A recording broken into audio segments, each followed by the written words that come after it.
제90회 거수를 몰아 6번째 만병을 깨뜨리고 등갑을 불살라 7번째 맹획을 사로잡다.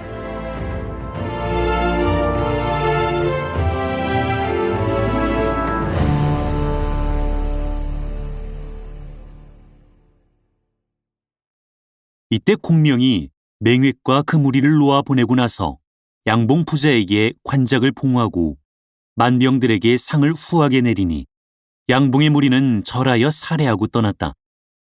맹획의 무리는 밤도와 은갱동으로 급히 돌아갔다. 이 은갱동은 밖에 삼강이 있다. 노수와 감남수와 서성수의 세 줄기 강물이 한데 모인 까닭에 삼강이라 한 것이다. 은갱동 북편의 200여리는 대체로 평탄한데 산물이 많고 서편 200여리에는 염정이 있으며 서남쪽으로 200리를 나가면 바로 노수와 감남수에 이르고 정남으로 300리는 곧 양도동이다. 양도동을 삥 둘러싼 산이 있는데 이 산에서 은이 나는 까닭에 은갱산이라 부르는 것이다. 은갱산 속에는 만왕의 소굴인 궁전과 누대가 있다. 산속에 가귀라는 시조의 신주를 모신 사당이 있어 추나추동 사시로 소를 잡고 말을 잡아 제사 지내는 것을 복귀라고 하는데 해마다 매양 촉인과 다른 고장 사람들을 희생으로 삼아 제를 지낸다. 사람이 병들면 약은 먹으려 하지 않고 무당에게 비는데 이것을 약귀라 부른다. 이곳에는 형법이 없고 무슨 죄를 지으면 경중을 막론하고 목을 베기로 되어 있고 여자아이가 다 크면 시내에 가서 목욕을 하되 남녀가 함께 섞여서 하다가 저희끼리 짝을 지어 버리는데 부모가 간섭하지 않는다. 이것을 하계라고 부른다.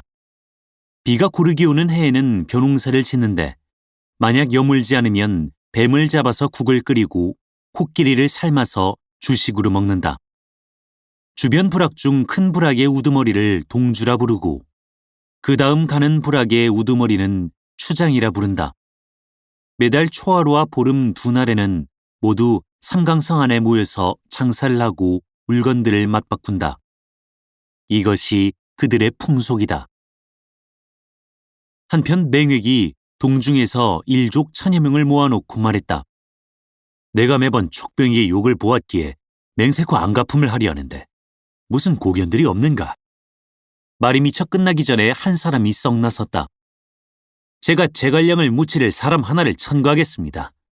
모두 보니 그는 맹획의 처남으로서 이때 8번의 부장으로 대례동주라고 하는 사람이다.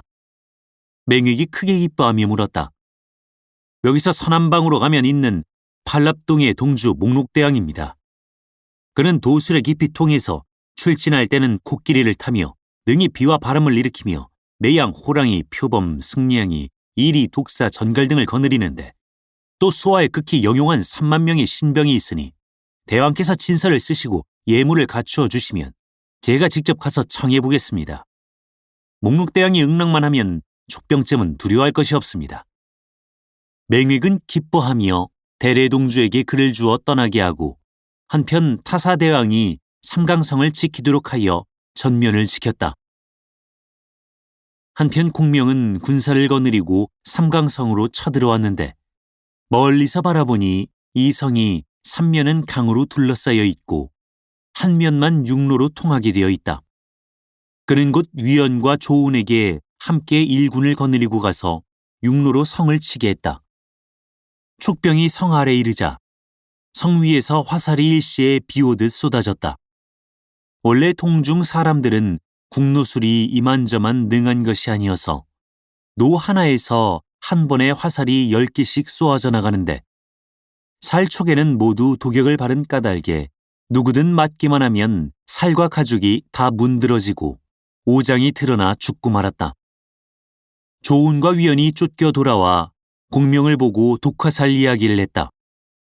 공명은 친히 수레를 타고 군전에 가서 정황을 살핀 다음 영체로 돌아오자 영을 내려 사오마장이나 물러나 영체를 세우게 했다. 만병들은 촉병이 멀리 물러간 것을 보자 모두 크게 웃고 짓거리며 기뻐했다. 촉병들이 겁이 나서 물러간 것이려니 생각해서 밤에도 야경을 서지 않고 마음 놓고 푹 쉬었다. 공명은 군사를 뒤로 물리자 곧 영체를 닫고 나가지 않았다. 그리고 닷새째 아무런 호령도 내리지 않았다. 닷새 되던 날 황운역에 미풍이 솔솔 불자 공명은 영을 내렸다.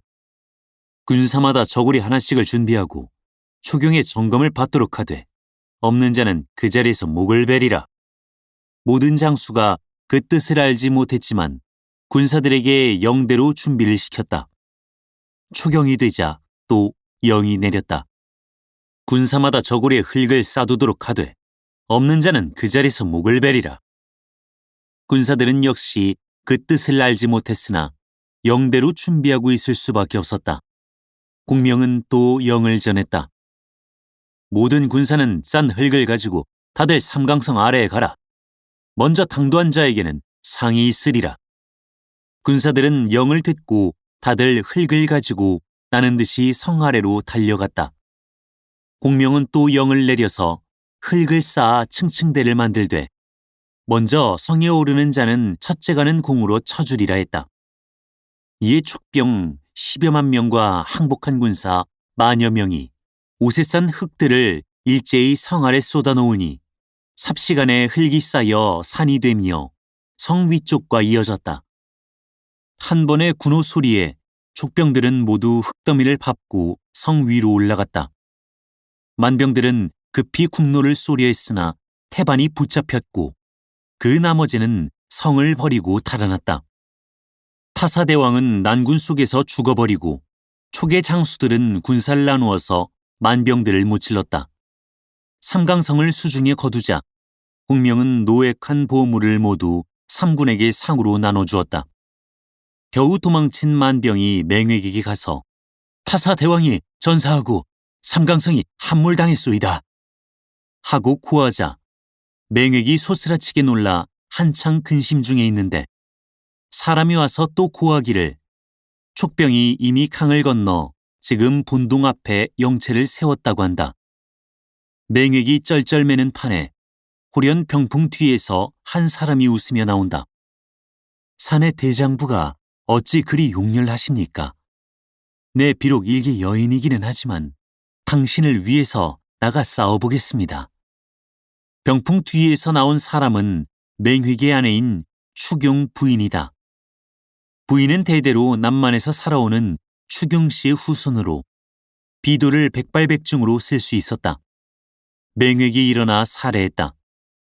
부인은 흔연히 말에 올라 종족 가운데 맹장 수백 명과 새로 들어와 지치지 않은 군사 5만 명을 거느리고 촉병을 대적하러 은깅산 궁궐을 떠났다. 그가 막 동굴을 나가자 한때 군사가 앞을 가로막으니 거느리는 촉장은 곧 장의다. 만병이 보고 두 길로 갈라지며 쫙 버려서자 추경 부인이 앞으로 나오는데 등에는 5자로 비도를 꽂고 손에는 한 자로 긴 창을 들었으며 털이 곱슬곱슬한 적토마를 탔다. 장의는 은근히 칭찬하여 마지 않았다. 두 사람은 곧 말을 달려 서로 어울려 싸웠다. 그러나 두어합이 되지 않아 부인이 갑자기 말을 빼어 달아나서 장의가 뒤를 쫓는데 공중에서 한 자루 비도가 내리고 친다. 장의가 급히 손을 들어 막았으나 어느 결의 비도가 왼편 어깨 쭉지에 꽂혀서 몸이 한번 뒤집어지며 말에서 떨어졌다. 만병들이 아우성치며 달려들어 장의를 잡아 묶어서 돌아갔다. 마충은 장의가 적에게 붙잡혔다는 말을 듣자 급히 구원을 나왔으나 그도 만병들에게 포위되고 말았다. 마충이 저 멀리 보니 추경 부인이 창을 꼬나잡고서 말을 세우고 있다. 그는 푸념히 그쪽으로 달려나갔다. 그러나 그가 탄 말이 밧줄에 걸려 쓰러지는 바람에 역시 사로잡히고 말았다. 추경 부인이 두 장수를 모두 암령해 동중으로 들어가서 맹획을 보니 맹획이 연석을 배설하여 승전을 할애한다. 부인은 도부수를 꾸짖어서 장의와 마충을 끌어내 목을 베라고 했다. 맹획이 만류하며 제갈량이 나를 5번이나 놓아주었는데 내가 그의 장수를 맨다면 의리가 서지 않소. 동중에 가뒀다가 제갈량을 사로잡은 다음에 함께 죽이면 좋을 것이오. 라고 하므로 부인은 그 말을 좇기로 하고 웃고 술을 마시며 즐겼다. 패잔병이 공명에게 와서 이 일을 고하자 공명은 즉시 마대, 조운, 위원 3사람을 불러 계책을 준 다음 각기 군사를 거느리고 나가라고 명했다. 이튿날 만병이 동중으로 들어가 조운이 와서 싸움을 청한다고 고하자 추경 부인은 곧 말을 타고 싸우러 나왔다. 2사람이 서로 싸워 두어합이 못되었을 때 조운이 말을 빼 탈환했으나 부인은 매복이 있을까 두려워서 군사를 단속해 돌아갔다. 이번에는 위원이 군사를 이끌고 와서 싸움을 청했다. 부인은 말을 달려나와 그를 맞았다. 한창 바쁘게 어우러져 싸우는 중에 위원이 거짓으로 패해서 도망쳤으나 부인은 역시 그 뒤를 쫓지 않았다. 다음 날 조운이 또 군사를 이끌고 와서 싸움을 청하니 부인은 동병을 거느리고 나가 맞았다. 2사람이 서로 싸워 두합이 못되자 조운은 거짓으로 패해서 달아났다. 부인이 쫓지 않고 군사를 수습해 동중으로 돌아가려 하는데 이때 위원이 군사를 거느리고 나오며 군사들을 시켜 일제히 욕설을 퍼부었다. 그래서 부인은 창을 꼬나잡고 위원을 바라고 달려들었다. 위원이 말을 빼어 탈환하니 부인은 분노하며 그 뒤를 쫓았다. 위원은 말을 급히 몰아 산속 샛길로 들어갔다. 갑자기 등 뒤에서 꽝 하고 큰 소리가 울려서 위원이 뒤를 돌아보니 부인이 미끄러져 말에서 굴러떨어졌다. 알고 보니 마대가 이곳에 매복하고 있다가 반마삭으로 부인이 탄 말에 다리를 걸어서 쓰러뜨린 것이다. 그 자리에서 마대가 부인을 사로잡아 묶어서 대체로 암령해 오는데 만장과 동병들이 부인을 구원하려고 달려온 것을 조운이 한바탕 몰아쳐서 다 쫓아버렸다. 공명이 창상에 앉아 있는데 마대가 추경 부인을 암령해 왔다. 공명은 급히 무사에게 분부하여 묶은 것을 풀어주라 명하고 다른 장막으로 데려가 술을 주어 놀란 가슴을 진정시킨 다음 사자를 맹획에게로 보내서 부인을 돌려보낼 테니 장의 마충 2장수와 교환하자고 했다. 맹획이 응낙하고 곧 장의와 마충을 놓아 공명에게로 돌려보내니 공명도 추경 부인을 돌려보냈다. 맹획이 부인을 맞아들여 한편으로 기뻐하고 한편으로 걱정할 때 문득 팔납동주께서 오셨습니다 하고 고한다. 맹획은 그를 영접하러 장막에서 나갔다. 보니 팔납동주가 흰 코끼리를 타고 몸에는 금은 보석 목걸이를 하고 허리에는 2자루 대도를 차고 호표시랑 따위 맹수들을 거느린 군사들에게 전우좌우로 옹위를 받으며 들어온다. 맹획은 그에게 제배하고 탄원하며 어제까지의 일을 호소했다. 목록대왕이 원수를 갚아주겠다고 허락한다. 맹획은 크게 기뻐하여 연석을 배설하고 그를 대접했다. 이튿날 목록대왕은 자기가 거느리고 온 만병들과 맹수들을 거느리고 출전했다. 조운과 위원은 만병이 치러 왔다는 말을 듣자 군사들을 지휘해서 움직여 진세를 벌인 다음 말고삐를 가지런히 하고 진전에 서서 적진을 바라보았다. 그런데 만병들의 기치와 병장기들이 다 여태껏 보지 못했던 색다른 것이고 군사들은 거의가 옷과 갑옷을 입지 않고 발갑옷은 알몸인데 얼굴은 무섭게 생겼고 몸에는 4자루 첨도를 찼다. 군중에서는 북과 각적을 올리지 않고 다만 사금으로 군호를 삼고 있다. 목록대왕이 허리에 2자루 보도를 차고 손에 자루가 달린 작은 종을 들고 흰 코끼리를 타고서 큰 깃발들이 늘어선 사이로 나온다. 조운이 위원에게 말했다. 우리가 싸움터에서 한평생을 지내왔지만 이런 인물은 이제까지 본 적이 없네. 2사람이 한창 침음하고 있을 때 목록대왕이 입으로 몰아 주문을 외우고 손에 든 종을 흔들자 갑자기 광풍이 일어나며 모래와 돌이 소낙비 오듯 날고 구르며 거기에 화각이 울리더니 호랑이, 표범, 승냥이, 이리 따위 맹수와 독사들이 바람을 타고 입을 쫙 벌리고 발톱을 세우고 돌진한다. 촉병이 무슨 수로 이것을 당해내랴. 군사를 물려 뒤로 물러나니 만병들이 그 뒤를 그대로 몰아쳐서 삼강 경계까지 추격했다가 돌아갔다.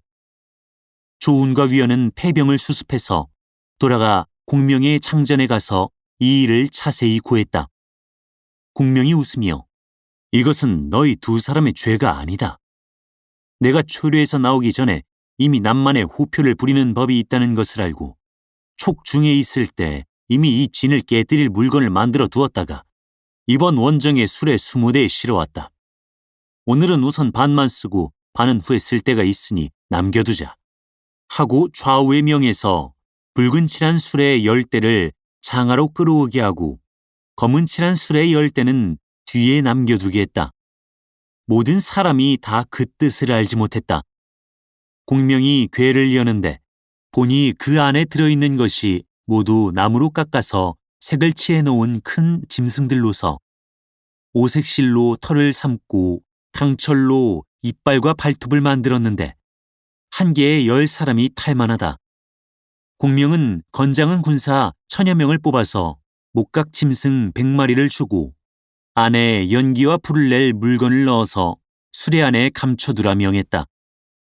이튿날 공명이 군사를 몰고 나아가 동구의 진을 펴니 만병이 탐지해서 만왕에게 고했다. 목록대왕은 적수가 없다고 우쭐해서 즉시 맹획과 동병을 거느리고 나왔다. 공명은 머리에 관건을 쓰고 손에 우선을 들고 몸에는 도포를 입고 수레 위에 단정히 앉아 있었다. 저 수레 위에 앉아 있는 것이 바로 제갈량입니다. 저 사람만 사로잡고 보면 대사는 정해집니다. 맹획이 공명을 가리키며 말하자 목록대왕은 입으로 주문을 외우고 손으로 종을 흔들었다. 삽시간에 광풍이 크게 일어나며 맹수들이 뛰어나온다. 그러자 공명이 우선을 들어 한 번 붙였는데 바람이 곧 방향을 바꾸어 저편 진중을 향해서 불고 잇따라 촉진 가운데서 가짜 짐승들이 일시에 달려나간다. 만동의 흉악한 진짜 짐승들이 촉진의 거대한 맹수가 입으로 불을 토하며 코로 시꺼먼 연기를 뿜고 몸에 구리 방울을 흔들면서 입을 쫙 벌리고 발톱을 세우고 덮쳐오는 것을 보고 모두 질겁해서 도망쳐 만동 쪽으로 돌아가면서 도리어 만병들을 무수히 쓰러뜨렸다. 공명은 일거에 군사들을 내몰았다. 북소리, 각적 소리가 일제히 울리며 그대로 지쳐나가면서 적을 친다. 이 통에 목록대왕은 난군 가운데서 죽고 동중에 있던 맹획의 종족은 모두 궁궐을 버리고 산을 타고 영을 넘어 달아나 버렸다. 공명의 대군은 은갱동을 점거했다. 이튿날 공명이 바야흐로 맹획을 사로잡으러 군사를 나누어 떠나보내려 하고 있는데 만왕 맹획의 처남 대래동주가 맹획더러 항복을 권했으나 맹획이 듣지 않으므로 맹획과 추경 부인 이하 그 종족 수백여 명을 모조리 생포해 와서 승상께 바치겠다고 하나이다. 하고 고하여 왔다. 공명이 즉시 장의와 마충을 불러서 이리이리 하라고 분부했다.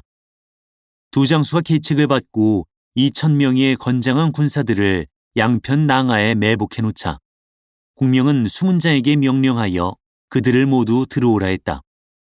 대래동주가 도부수들을 데리고 맹획의 무리 수백 명을 남령에 들어와 전각 아래서 절한다. 이놈들을 잡아내려라. 공명이 크게 호령하자 양편 낭하에 매복했던 군사들이 일제히 뛰쳐나와서 하나에 둘씩 달려들어 모조리 잡아 결박했다. 공명은 크게 웃고 아이들이나 속을 간기에 어찌 내가 속겠느냐. 그대가 2차례나 사로잡혀 끌려와서도 내가 목숨을 살려주니까 내가 마음을 늦추고 있다 생각했지.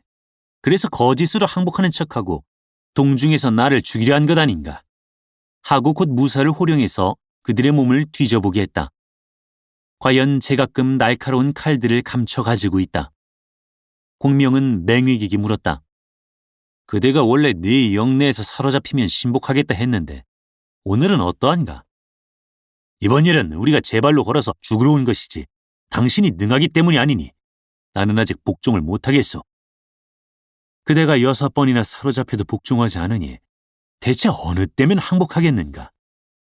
내가 7번째 사로잡히면 그때는 진심으로 항복하고 맹세코 배반하지 않겠소. 소굴이 이미 깨졌는데 마음대로 해보시오. 공명은 무사를 시켜서 모조리 포승을 풀어준 다음 일렀다. 다음번에 사로잡혀서 다시 딴 수작을 하면 결코 용서하지 않을 테다. 맹에게 무리는 머리를 싸고 도망쳐버렸다. 한편 싸움에 패하고 남은 만병 1000여 명은 거의가 상처를 입고 도망치다가 마침 대왕 맹획을 만났다. 맹획이 그나마 패병들을 거두고 보니 마음에 적이 기뻐서 대래 동주와 암리를 의논했다. 내가 동부까지 촉병에게 뺏기고 말았으니 장차 어디로 가서 몸을 붙인단 말인가. 촉병을 깨뜨릴 수 있는 나라가 단 하나 있습니다. 그게 대체 어디냐? 맹획이 기뻐하며 물었다. 예서 동남으로 700리를 가면 오가국이라는 나라가 있습니다. 이 나라 임금 올돌골은 신장이 12척이요. 오곡을 먹지 않고 산뱀과 산짐승을 밥 삼아 먹으며 몸에 비늘이 있어서 칼이나 화살이 범하지 못한답니다. 그리고 그 수하 군사들은 모두 등나무로 만든 갑옷을 입습니다. 그 등나무는 깊은 산중의 절벽에서 자란 것인데 이 나라 사람들이 배다가 기름에 담가두고 반년 만에 꺼내서 볕에 말리고 말린 후에 다시 기름에 담그기를 10여 번이나 한 뒤 갑옷을 만든다고 하는데 이것을 몸에 입고 있으면 강을 건너도 잠기지 않고 물이 묻어도 젖지 않으며 칼이나 화살이 다 들어가지 못한답니다. 그런 까닭에 그 군사를 등갑군이라 부르는 것입니다. 대왕께서 한번 가서 말씀해 보시는 것이 좋겠습니다. 만일 그의 도움을 얻기만 되면 제갈량을 사로잡기는 칼로 대를 쪼개는 것과 같을 것입니다. 맹획은 크게 기뻐서 오가국으로 올돌고를 보러 갔다. 이르러 보니 이 나라에는 집이라고는 없고 모두 토굴 속에서 살고 있다. 맹획은 동중으로 들어가서 올돌골에게 제배하고 슬퍼하며 지난 일을 고했다. 올돌골이 듣고 나서 내 본동의 군사를 일으켜 대왕을 위해 원수를 갚아드리리다 하고 말했다. 맹획은 좋아서 절하여 살해했다. 이에 올돌골은 2명의 영병 부장인 토안과 해니를 불러 등갑을 입은 군사 3만 명을 주면서 오가국을 떠나 동북방을 바라고 떠났다. 행군에서 도화수라는 강에 이르렀다. 그 양편 강 언덕에 복숭아 나무들이 있어 해마다 강물의 잎사귀가 떨어지는데 만약 다른 나라 사람이 그 물을 먹으면 다 죽고 오직 오가국 사람은 그 물을 마시면 정신이 갑절로 맑아진다. 올돌골의 군사는 도하나루터에 이르러 영체를 세우고 촉병을 기다렸다. 한편 공명은 투항한 만병을 시켜 맹획의 소식을 날아오려 했는데 만병이 돌아와서 고했다. 맹획의 청을 받고 오가국 임금이 3만 명의 등갑군을 거느리고 나와 지금 도하나루터에 주둔하고 있고 맹획 또한 각 번에서 만병들을 모아 힘을 합해서 한거에 싸우려 하고 있사옵니다. 공명은 그 말에 군사를 거느리고 도하나루터에 이르렀다. 강 너머를 바라보니 만병들이 심히 추악하게 생겼다. 또한 그 고장 사람에게 물어보니 복숭아나무 잎사귀가 떨어지는 때라서 물도 마실 수 없다는 것이다. 공명은 오리를 물러나 영체를 세우고 위원에게 영체를 지키라 했다. 다음날 오가국 임금이 등갑군 한 떼를 이끌고 진과 북을 크게 울리며 강을 건너왔다. 위원이 군사를 거느리고 나가서 맞으니 만병들이 땅을 휩쓸며 지쳐 들어온다. 촉병이 쇠뇌와 화살을 쏘았다. 그러나 화살은 등나무 갑옷을 하나도 뚫지 못하고 모두 땅에 떨어져 버리고 칼로 찌르나 창으로 찌르나 역시 들어가지 않는다. 또한 만병은 모두 날카로운 칼과 끝이 갈라진 창을 쓰는 것이다.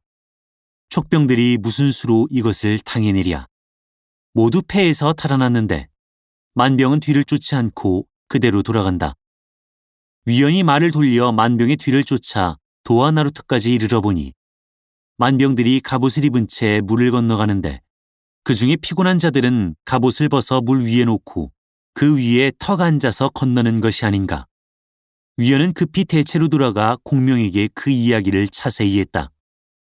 공명이 여계와 그 고장 사람을 불러 물어보니 여계가 말한다.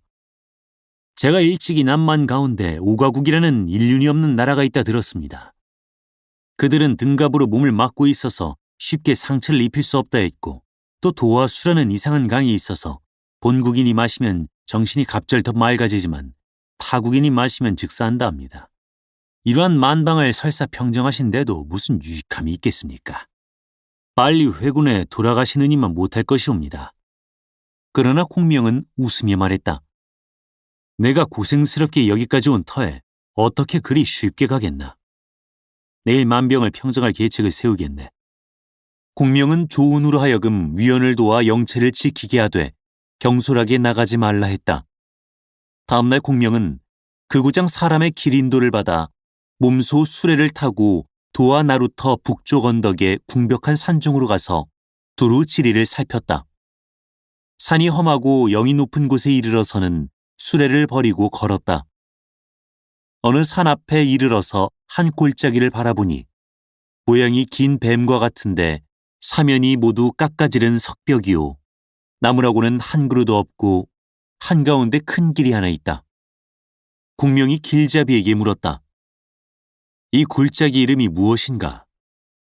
이곳 이름은 반사곡이라 하는데 골짜기를 나가면 삼강성으로 통하는 큰 길이고 골짜기 앞은 탑랑전이라 하는 곳이옵니다. 이는 바로 하늘이 내게 전공을 이루게 해주시는 것이다.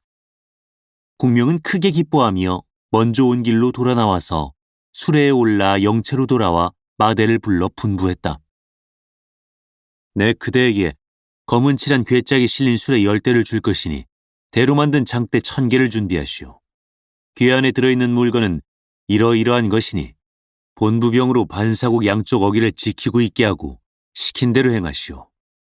내 그대에게 보름 기한을 주는 것이니 일체 완비하고 그날이 되거든 이러이러하게 시설하되 만일 누설하는 일이 있으면 군법으로 다스리겠소. 마대가 계책을 받아 떠나자 이번에는 또 조운을 불러서 분부했다. 그대는 반사곡 뒤로 가서 삼강성으로 통하는 큰 길 너기를 이러이러하게 파수하며 수용되는 물건들을 나를 정해서 완비하도록 하시오. 조운이 계책을 받아 떠나자 이번에는 또 위원을 불러서 분부했다. 그대는 본부병을 거느리고 도하 나루터에 가서 영체를 세우고 만병이 물을 건너 싸우러 오거든 곧 영체를 버리고 흰 기가 꽂혀있는 곳을 바라고 탈환하시오. 보름 동안 연달아 15번 싸움에 패해야 하고 7개 영체를 버려야 하네. 만약에 14번 싸움만 패했더라도 나를 보러 오지 마시오. 위원은 영을 받았으나 시무룩해하며 못마땅히 나갔다. 공명은 또 장익을 불러 따로 일군을 거느리고 정해준 곳에 영체를 세우라 분부하고 또 장의와 마충에게는 삼강성에서 항복한 1000명의 만병을 데리고 이렇게 행하라 영을 내려서 각자가 모두 계책에 의해 행하기로 했다. 한편 맹획은 오가국 임금 올돌고를 보고 말했다. 제갈량이 교묘한 계교가 많아서 매복을 잘하는 터요. 앞으로 싸울 때는 3군의 분부에서 산골짜기 사이에 나무가 많은 곳만 보거든 경솔하게 나가지 말라고 하시오. 대왕의 말씀이 옳소. 나도 중국 사람들이 간사한 계책을 많이 쓴다는 것쯤 익히 알고 있소. 이 뒤로는 말씀대로 행하되 나는 앞에서 싸울 테니 대왕은 뒤에서 도와주시오. 이리하여 두 사람은 의논을 정했는데 촉병이 도하 나루터 북쪽 언덕에 영체를 세웠다는 보도가 들어왔다. 올돌골은 즉시 부장 2명에게 시켜 등갑군을 이끌고 강을 건너가 촉병과 싸우게 했다. 두 합이 못되어 위원이 패해서 달아났다. 그러나 만병들은 매복이 있을까 두려워서 쫓지 않고 그대로 되돌아갔다. 이튿날 위원이 또 와서 영체를 세웠다. 만병 쪽에서 이를 탐지해 알자 또 군사들 이끌고 강을 건너 싸우러 왔다. 위원은 나가서 맞았으나 두 합이 못되어서 패주한다. 만병들은 그 뒤를 쫓아서 10여리나 나갔는데 사면을 살펴보아야 아무 동정이 없으므로 촉병의 영체 안에 주둔했다. 이튿날 두 부장이 올돌골을 영체로 청해 이 일을 이야기했다. 올돌골은 대군을 거느리고 와서 위원의 영체를 들이쳤다. 촉병들이 모두 갑옷을 벗어버리며 창을 내던지고 달아났다. 그러다가 앞에 흰기가 꽂혀 있는 것을 보고 위원은 폐병을 이끌고 급히 흰기가 있는 데로 달려가니 벌써 영체 하나가 마련되어 있다. 그래서 영체 안으로 들어갔는데 올돌골이 군사를 몰고 또 쫓아왔다. 위원은 군사를 이끌고 영체를 버리고 또 달아났다. 만병은 촉병의 영체를 뺏어 들었다. 이튿날도 올돌골이 쳐들어왔다. 위원이 군사를 돌려 싸우다가 삼합이 못 되어서 또 패해 흰기가 있는 곳만 바라고 달려가니 또 영체가 하나 서 있다. 위원은 그 안에 군사를 주둔하게 했다. 그러자 이튿날 만병이 다시 왔다. 위원은 잠깐 싸우다가 또 달아났다. 만병은 또 촉병의 영체를 점거했다. 장황하게 늘어놓을 것이 없다. 어쨌든 위원은 싸우다가 달아나고 싸우다가 달아나고 해서 15진을 패하고 연달아 7개의 영체를 버렸다. 만병들은 계속해서 그 뒤를 몰아쳤다. 올돌골이 몸소 선두에서 적을 깨뜨리며 나가는데 중간에 나무들이 무성한 곳을 보자 감히 나가지 못하고 사람을 시켜서 살피게 했더니 과연 나무 그늘 속에 전기들이 바람에 나부끼고 있다는 것이다. 이것을 보고 올돌골이 맹위기게 말했다. 과연 대왕이 생각하신 바와 다르지 않소. 맹획이 크게 웃었다. 제갈량이 이제는 나를 속이지 못하오. 대왕이 연일 15진을 이기고 영체 7개를 뺐자 촉병이 소문만 들어도 달아나는 형편이오. 제갈량이 꾀를 써보려야 써볼 수가 없게 되었으니 이번에 한번 밀고 나가면 대사를 정하게 되리다. 올돌골은 크게 기뻐하며 촉병을 다 깨뜨렸다 생각하고 있었다. 16째 되는 날, 위원이 또 패잔병을 거느리고 와서 등갑군과 대치했다. 올돌골이 코끼리를 타고 앞서가는데 머리에는 해와 달을 장식한 낭수모를 쓰고 금은과 구슬로 만든 장신구를 걸치고 양편 갈비뼈 아래 비늘을 드러내고 눈을 번쩍이면서 손을 들어 위원을 가리키며 크게 꾸짖자 소리만 듣고도 위원은 말머리를 돌려 달아난다. 등 뒤에서 만병이 놓칠세라 일시에 추격해갔다. 위원은 군사를 이끌고 반사곡 쪽으로 들어가 흰기를 바라고 달렸다. 올돌골은 만병을 거느리고 그 뒤를 쫓아 들어갔다. 그는 산에 초목이 없는 것을 보고 매복이 없을 것이라고 생각해서 마음 놓고 뒤를 쫓은 것이다. 올돌골이 반사곡 안으로 쫓아 들어가서 보니 검은 칠한 괴짝이 실린 수레 수십 량이 길에 내버려져 있다. 여기가 바로 촉병들의 군량 운반하는 길인데 대왕의 군사가 이런 까닭에 군량 수레들을 버려두고 도망친 것이옵니다. 만병이 아래니 올돌골은 크게 기뻐하며 군사를 재촉해서 그대로 뒤를 쫓았다. 막 반사곡에서 나가려 하는데 촉병은 하나도 보이지 않고 나무와 돌들이 이리저리 굴러떨어지며 골짜기 어귀를 꽉 막아버렸다. 올돌골이 길을 열어 나가려고 군사들에게 영을 내리며 문득 보는데 앞에 크고 작은 수레들에 실은 마른 나무에 불이 화르륵 붙었다. 올돌골은 황망히 군사들을 뒤로 물렸다. 이때 후군에서 아우성 소리가 일어나며 만병 하나가 와서 고하는데 골짜기 여기에 잔뜩 마른 나무를 쌓아놓아 길이 이미 막혔으며 수레 안에 있는 물건들 모두가 화약이라 일제히 불이 붙었다고 한다. 그러나 올돌골은 초목이 없는 것을 보고는 크게 당황하지 않고 그대로 길을 찾아서 나가려 했다. 그러자 산 위 양편에서 불덩이를 어지러이 내던지는데 불덩이가 떨어지며 땅속의 도화선에 불이 붙어서 철포가 터지며 골짜기 안에 온통 화광이 난무한다. 불이 등나무로 만든 갑옷에 떨어지자 눈 깜짝할 사이에 타오르니 올돌골과 그 수하의 등갑군 3만 명이 모두 서로 껴안고 골짜기 안에서 타 죽었다.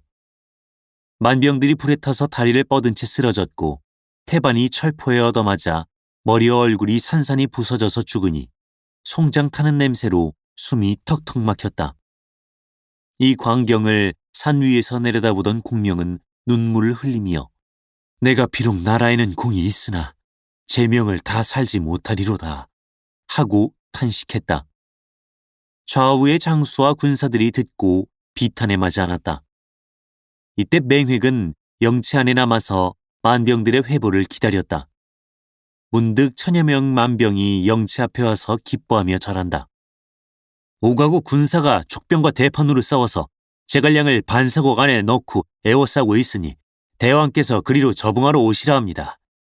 저희들은 모두가 본동 사람으로 부득이하게 청나라에 항복했사오나 대왕께서 여기까지 오신 것을 알고 특별히 싸움을 도우려고 온 것입니다. 맹획은 크게 기뻐하며 즉시 일족과 번인들을 불러 모아 급히 말을 타고 만병이 길을 인도하게 해서 달려갔다. 막상 반사곡에 이르러 보니 화광이 크게 일어나며 송장 타는 냄새가 코를 찌른다.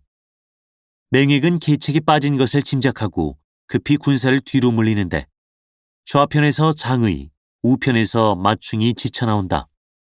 맹획이 대적해보려 하는데 갑자기 함성이 일어나더니 아까 그 만병 가운데 섞여 있던 태반의 촉병들이 달려들어 만왕의 종족과 불러 모은 번인들을 모조리 사로잡아 버렸다. 맹획은 필마로 겹겹이 둘러싼 포위를 뚫고 나와서 산길을 바라고 달아났다. 한창 말을 달리는 중에 문득 산허기에서 한때 인마가 작은 수레를 옹이하고 나오는데 수레 안에 한 사람이 관건을 쓰고 우선을 들고 도포를 입고서 단정히 앉아있다. 바로 공명이다. 공명이 큰 소리로 후령한다. 반적 맹획아, 이번에는 어찌하겠는가? 맹획이 급히 말을 돌려 달아나는데 옆에서 한 장수가 선뜻 내달아 앞길을 딱 가로막는다. 그는 곧 마대다. 맹획은 미처 손을 놀려볼 사이도 없이 마대에게 사로잡혔다. 이때 왕평과 장익은 일군을 거느리고 만병의 영체로 가서 추경 부인과 늙은이, 어린아이 할 것 없이 다 사로잡아왔다. 공명은 영체로 돌아와 장상에 올라앉아 여러 장수에게 말했다. 이번 반사국에서 펼친 계교는 부득이해서 썼거니와 크게 음덕을 상했소. 나는 그들이 내가 수목이 무성한 곳에 매복할 것으로 알고 있으리라 생각해서 짐짓 정기들을 버려놓았던 것이나 실상 군사는 없었으니 이는 그들에게 의욕을 갖게 하려는 것이었소. 위문장을 시켜서 연달아 15진을 패하게 한 것은 그들의 자신감을 부추기고자 했기 때문이오. 나는 반사곡에 길이 하나뿐이고 양편은 변변한 석벽으로 나무라고는 하나도 없으며 온통 모래바닥인 것을 보고 마대로 하여금 검은 칠한 괴짝이 실린 수레를 골짜기 안에 버려놓으라 했소. 수레한 괴짝 속에 들어있는 것은 모두 내가 미리 만들어 두었던 화포로 이름은 지뢰라 하오. 포안 하나에 또 포안 9이 들어있어 30분마다 하나씩 땅에 묻고 대나무 장대의 마디를 통하게 해서 도화선을 꿰어 넣었으니 한 번 터트리면 곧 산이 무너지고 돌이 쪼개지게 했소이다. 내 또 자룡에게 분부해서 시초 쌓은 수레들을 골짜기 어귀에 버려두게 하며 산 위에는 큰 나무와 돌덩이들을 준비하게 했소. 그리한 후에 위원에게 명해 올돌골과 등각꾼들을 속여 반사곡 안으로 끌어들이고 위원이 빠져나간 후 그 즉시 길을 끊고 불을 지르라고 한 것이오.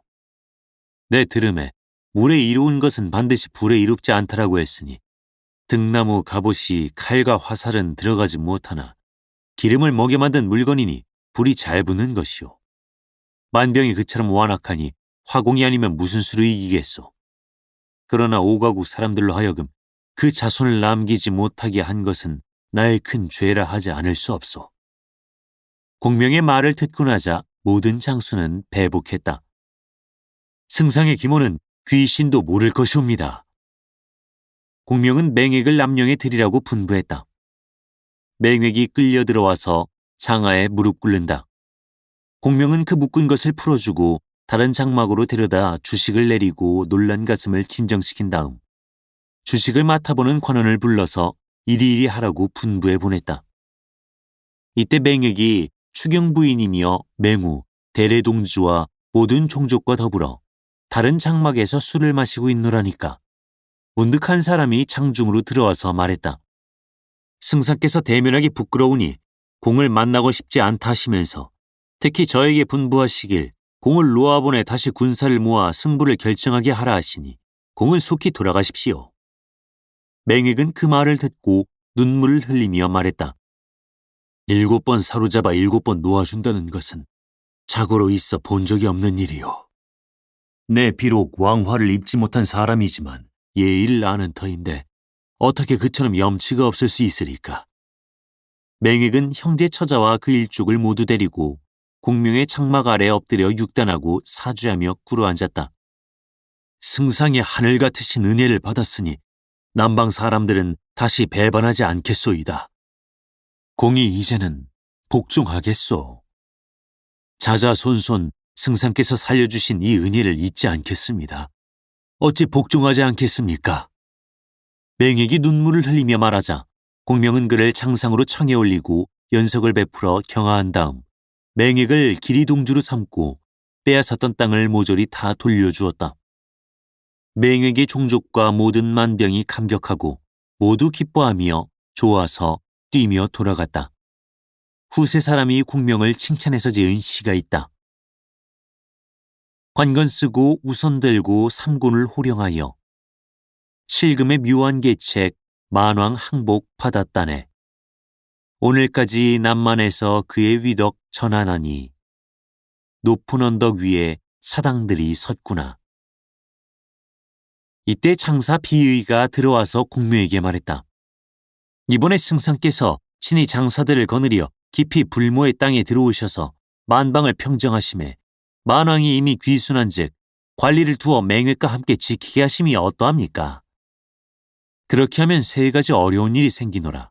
외지 사람을 머물게 하려면 마땅히 군사도 머물게 해야 할 것인데 군량이 없는 것이 한 가지 어려운 일이고 만인이 이번에 패전에서 그 부영들이 죽었는데 외지 사람은 머물게 하면서 군사를 머물게 하지 않으면 필시 재앙과 환난이 생길 것이니 이것이 또 한 가지 어려운 일이며 외지 사람들이 여러 차례 저들의 왕을 패하고 죽였기에 그들은 자연히 서로 시기하고 미워하며 의심하는 터라.